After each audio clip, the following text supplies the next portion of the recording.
Hello people of the internet, congratulations for watching yet another YouTube video. It's very peculiar times we're living in right now, and most of us have either been asked or told to stay at home.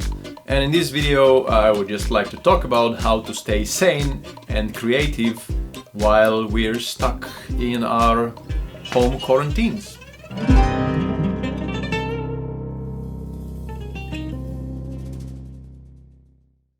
I've been a freelancer for the last couple of years now, and I've been working from home quite a lot, and quite often I also didn't have any work, so I was just kind of forced to stay at home. And I learned, or I kind of came up with my own system how to cope with all the time when I was alone at home, how to use it productively and creatively, and how to kind of work on myself and just not go completely insane. I am very well aware of the seriousness of the problem or of the virus that we're facing right now. However, on the one hand, I find everything that's been going on lately somehow fascinating, like just to be living in the time when all of this is going on around me. It's everything is very abstract for me, because there's this deadly virus outside that everyone is talking about, and it's obviously been proven, but you can't really see it, and you can kind of just, you just tell you to wash your hands, and you just kind of in a way can wash it off yourself. And you look outside the window and it's a beautiful sunny day outside. There's no tanks, nothing is going on outside, and you go for a walk and everything is beautiful. And yet it's the worst time to go outside, because you or people close to you can die. And also all these numbers and all these statistics that you hear from the news are they're just numbers for me. Fortunately no one close to me has died because of it or has been badly affected. So all of the stuff that I see on the news is just, as I said, it's just abstract numbers and statistics. It's just so crazy. And I think the first time that I really realized that I was hit with reality was when I went to the store. And here, especially in the UK, it's quite bad when you walk into the store and the shelves are literally empty. I couldn't buy eggs, I couldn't buy a flour.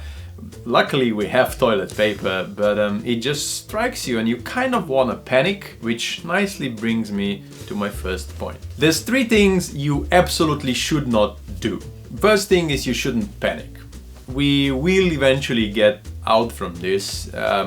I don't know, that's kind of the problem, because no one knows what exactly is gonna happen, what the consequences will be, how many years it's gonna take us to get back to kind of normality. But just do not panic. And it's the panic that causes the most damage in any kind of critical situation. So just try to stay chill and try to stay positive. Second thing you definitely should not do is stay in bed. You wake up and then you just kind of roll around bed and you take your phone out, and then you go through your Instagram and you go through YouTube, and then YouTube starts giving you all these videos, and then all of a sudden you take a look and it's 10 a.m. and you haven't done anything, you haven't even had breakfast, and you just feel like shit because you just been frolicking around your bed for 2 or 3 hours or whatever. So as soon as you wake up, get out of bed. And the third thing you shouldn't do is constantly keep checking the news. You should be checking the news because we need to know what's going on, and that's also the only way we kind of get to know what we should be doing next. But constantly keep checking the news, it's very bad because it's quite negative. I spent one day doing that, and then before you know it, you're going through some strange website with completely unchecked data and then unknown sources telling you different stuff, and then you start reading about all these bleak numbers and everything, and a lot of it is reality, but it also brings you down. And as I mentioned before, we really need to stay positive. So what I would suggest is maybe set yourself twice a day, maybe in the morning and then in the evening, certain time slots where you have just for checking the news, so you know what's going on. Okay, on to the pleasant things.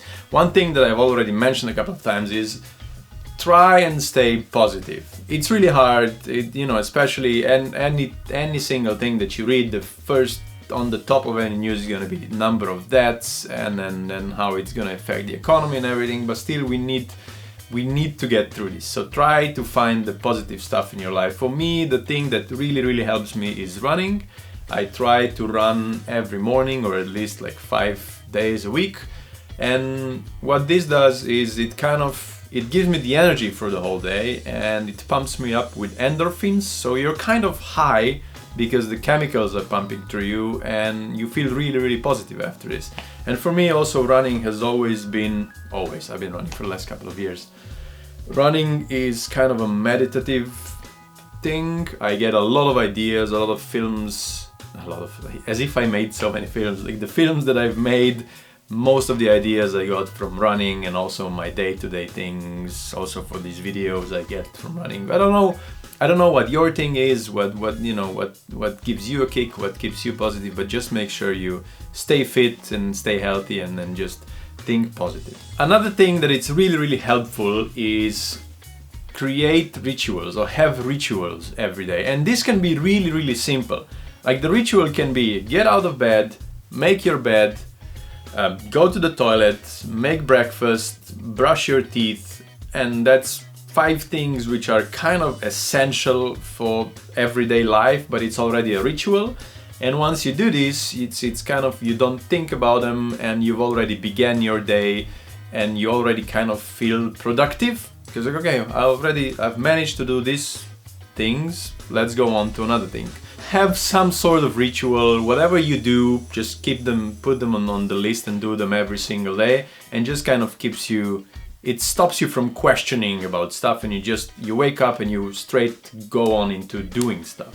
One thing that really helps me is also planning my day. I have this tiny little notebook, and for every day inside I write from 9 to 10 I will be reading, from 10 to 11 I'll be writing, from 11 to 12 I'll be doing this, so I kind of have the whole day scheduled down. Now, it very rarely, if ever, happens that I do absolutely everything that's on the list. But at least I know what I have to do, and then it never happens. You kind of, it's 3 p.m. what should I do now? I know there was something that I wanted to do, but then you don't think and you don't lose energy about that stuff. And also at the end of the day, you felt like you've achieved something through the day. So it helps me. Try it. It might not, but hey, worth a try. And then the big question arises: what to be doing, what to do? And it's actually not a stupid question at all, because if you had a full-time job and were working in the office or wherever, and let's say you slept 8 hours a day, which means you were left with 16 hours, and then going to work and coming back takes anywhere from 9 to 10 hours, which means you were left with 6 to 7 hours every day, and now all of a sudden you're left with 16 hours, and you kind of need to fill those hours every single day. Maybe walk through the house and look at things and stuff and think what could be done to get the ideas, what to put on your to-do list.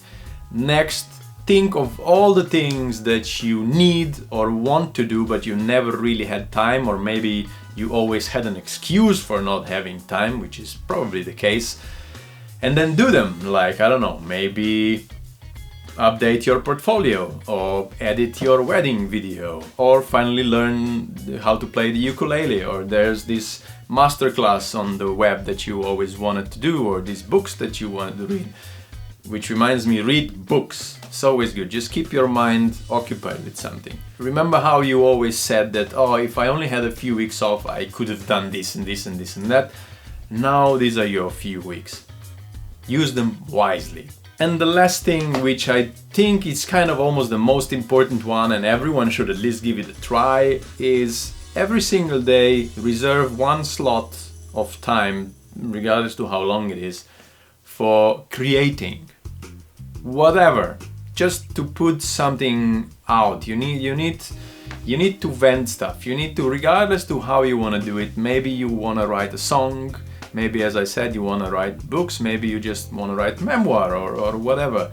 Or bring Maybe bring everything that you have in your house to create with or from or of, all the instruments, the papers, the colors, the cameras, whatever you have lying around, and then start expressing yourself. A while ago I did a documentary about this woman who is a painter, and she paints every single day, and she's got paintings from basically everything that's happened in her life, and now she can go back and refer to it like, oh, this is when I lost my husband, this is when I left my job, this is when I went traveling, and she reflects back to it and she says that this is what saved her life, because she could express her feelings at the moment, but also it's a perfect memoir, because she said, now I can see what I felt during that time. And I think it's important we kind of channel everything out and just not let it keep it inside. And who knows, maybe you will find you have a hobby, or maybe you'll find you have a passion you never knew about. Just don't feel bad about it and don't try to aim for perfection. I think it's time to just create art just for the sake of creating. Just let it out. And then one more little thing which kind of I ask everyone to do is think of one thing, one achievement in your life, or one thing that you're really proud of. And then really deeply try to think about who helped you to get there. On a wide scale, like everyone that you even just talked to about that, anyone who maybe gave you some ideas, anyone who got you in touch with someone else, or anyone who told his friends about you, or anyone who physically helped you, or I don't know, maybe you went for concerts or saw films and got the ideas for it. It's like really widely spread the net and see how many people it took to get you there, to achieve that one thing, and then maybe we will all slowly start realizing that when we go to the supermarket, there's also people behind us who also need eggs and toilet paper and flour and can't really get it, because we are all in this together. And you know, if we can help each other in achieving our personal goals, maybe now we can help each other in just surviving, really. That's it. Thank you very much for watching this. I hope any of this helped. Please stay safe, stay at home, be creative, and see you soon. Cheers. Oh, and don't forget, whatever happens, don't be an asshole.